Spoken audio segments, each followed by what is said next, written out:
Be Sure to Cook. Today we're going to be doing meatball subs.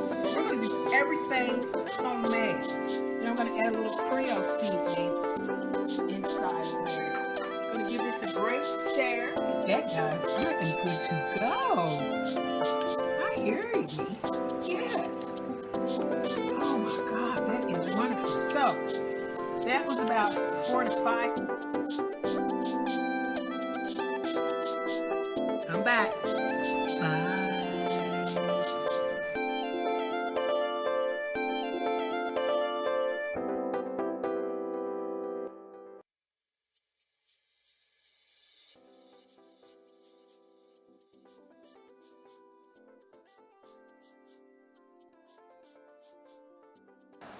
Welcome back to another episode of Be Sure to Cook. Today, we're going to be making a regular cheesecake with no crust. So stay tuned and let's do this.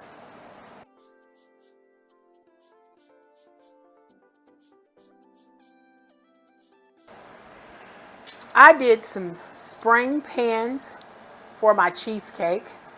I put aluminum foil on the bottom. These are mini cheesecakes. And I put a parchment paper non-stick.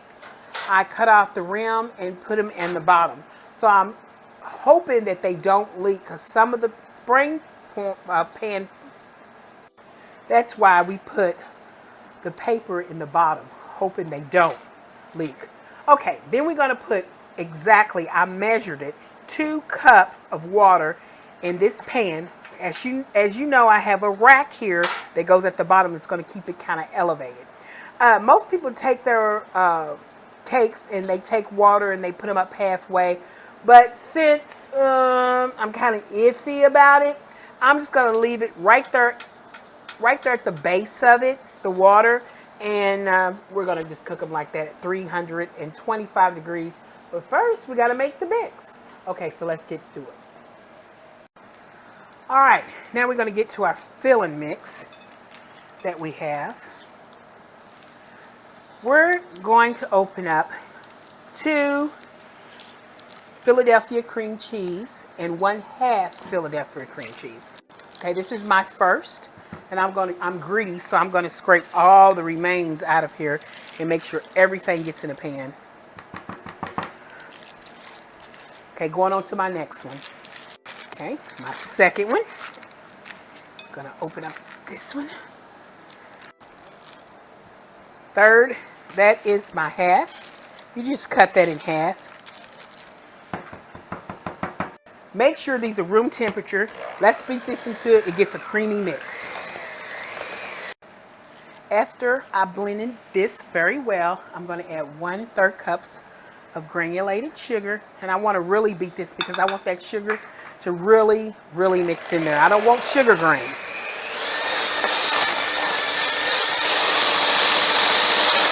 One-4 teaspoon of salt.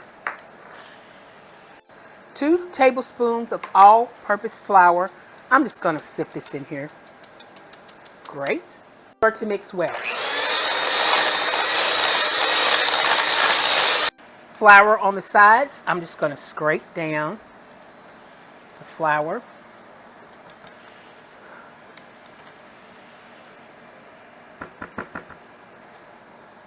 Okay, I've got to crack 5 eggs at room temperature. Okay. 5 large eggs at room temperature.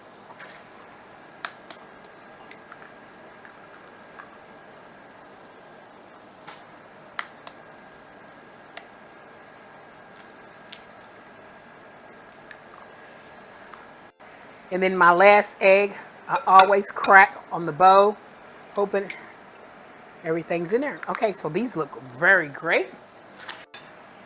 Okay, I'm going to start blending. I'm going to add 1 egg at a time.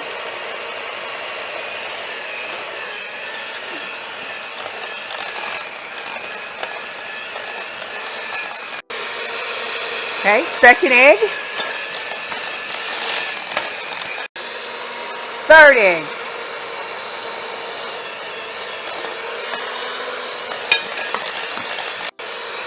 Fourth egg. Last egg. All right. I'm giving 1 teaspoon of lemon juice. Okay, that's just a teaspoon. Mix it up a little bit.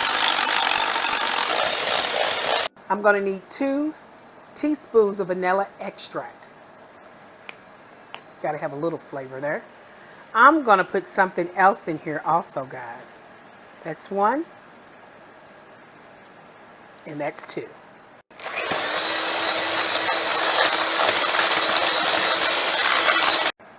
Okay, then this is a can of sweetened condensed milk, sweetened condensed milk, and this is 14 ounces.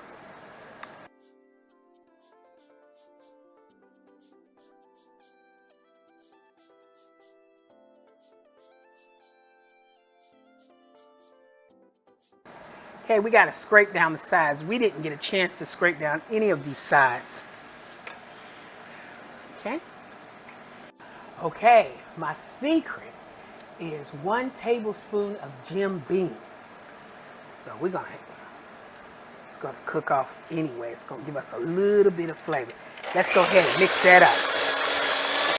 All right, then it's real loose, like an ice cream custard, because this is exactly what this is, a custard. So it's gonna get thickened as it cooks, and it's gonna get real thick. So don't worry about that. Just pour your batter into your tin pans, put your water in and put them at 325 degrees for at least about an hour. Check them. What you want to do is you want to get a toothpick or a small little edge knife. You want to stick it in there and make sure it comes out clean. Just like a cake. Okay, now that I fill this up, I'm going to put this in a water bath. I've already showed you the pan I'm going to put it in. I'm going to put 2 cups of water in here.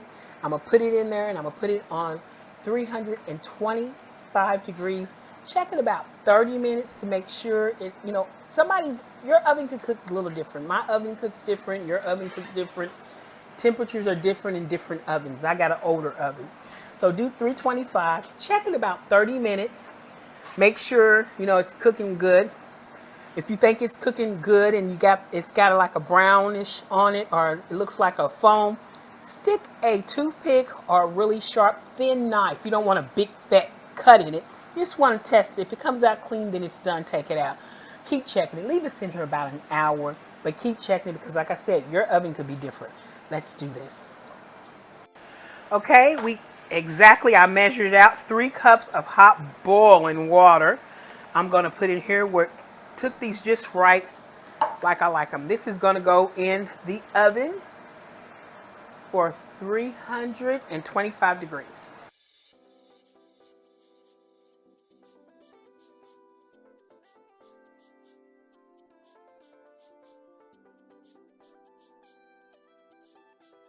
Okay, after you let your cheesecake cook for an hour or hour and 20 minutes, you have to check it every 20 minutes. And stick that toothpick in there. If it comes out clean, then you know it's ready to come out. Okay, so what I did is I let those cool for at least 30 to 45 minutes. And after I did that, I wrapped it up and I put it in the refrigerator. You can put it in a pan and put some aluminum foil. You can put it in a bowl, as long as it don't touch the top of it. You want that to be cool enough to put in the refrigerator and let it sit for overnight. Okay, the next morning they will be delicious, cold, and ready to serve. And here we go, our cheesecake with no crust. If you want to, you can put a crust. You can put a regular pastry crust to it, or you can put a graham cracker crust to it, or you can do it just like me. Some people like filling, some people like crust, some people like a little bit of both. Today, I was feeling no filling. But today, I just wanted to taste a little bit of filling with no crust. So, that's what we made. But, like I said, you could put crust on it before you bake it. Okay, I put this aluminum foil around it so it won't leak. And sometimes it does do leaking. Sometimes it does light leaking. Sometimes it does heavy leaking. So I did two, in which there's a little leakage here, which it always is going to be a little leakage. I said leaking. And that's what it's going to look like. But this is not going to bother you. This is just to protect your cheesecake. So I'm popping this out. There. Okay, this is our cheesecake.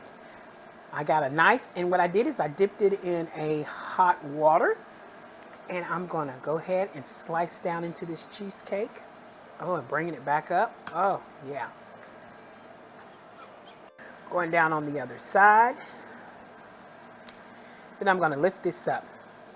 I'm just dipping my knife in the hot water because it makes a clean cut. It's supposed to make a clean cut. Okay, and I'm going to kind of pick this up on both sides. Bring this out. Don't forget I got parchment paper up underneath here. Let me go back down again. Parchment paper right up underneath here, so you gotta, it's kind of hard to lift that first piece up. There you go. I got my caramel bourbon sauce that I made. I'm just gonna take a spoon, let it drizzle, and I'm just gonna let it drizzle all over this cheesecake.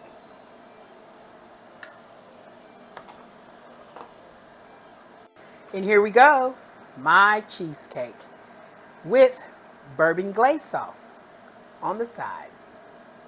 Okay, please like, share, and subscribe to my YouTube channel. Hey, see you next time. I hope you enjoyed these great dishes because guess what?